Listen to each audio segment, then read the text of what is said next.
A gruesome crime at a CTA train station has us digging deeper into the violence on public transportation during the pandemic. CBS 2 investigator Megan Hickey is looking into that very issue. And Megan, transportation experts tell you the jury's still out. Erica, the data is promising. Overall, this summer we saw a drop in violent crime on CTA trains when compared to last year. But those transportation experts say that the ridership levels are so different than years past that they'll need more data to compare. Blue Line, Cicero. At first, the call came in for a man who fell on the tracks near the Cicero Blue Line station in Austin on Saturday morning. A male was fighting someone. He fell on the track. But when crews arrived to the 700 block of South Cicero, they learned that the 62-year-old had been stabbed in the head. Yeah, if we can start getting ambulance rolling, this guy's bleeding pretty bad from the head. And he was taken to Stroger in serious condition. High-profile violent crimes plagued the CTA in the weeks leading up to the pandemic.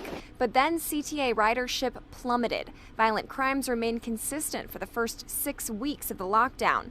But CTA Crime Data shows that reports of violent crimes have since dropped off. The CTA credits in part a new support center that opened in June that allows CPD direct access to all 33,000 plus CTA cameras. They also credit extra manpower. We ran the numbers past the director of the Urban Transportation Center at UIC, who said in order to get a full picture of the crime trends during the pandemic, we need a bigger snapshot.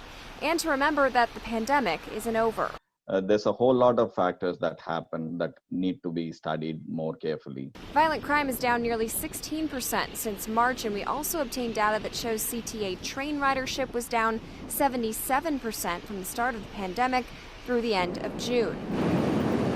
Dr. Suraj says that while studies have shown a connection between a drop in ridership and a drop in petty crime, statistically, historically, there's not been anything that I've seen that points to that correlation between ridership and violent crime.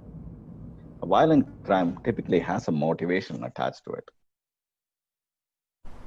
Now, the CTA tells me that for the month of August, which is the most recent month where ridership data was available, they said overall system ridership was down 67%, rail was down 78%. Now, as for the Cicero Blue Line station stabbing, as of this evening, no one was in custody, and police tell me that investigation is still ongoing. Live in the Loop, Megan Hickey, CBS 2 Investigators.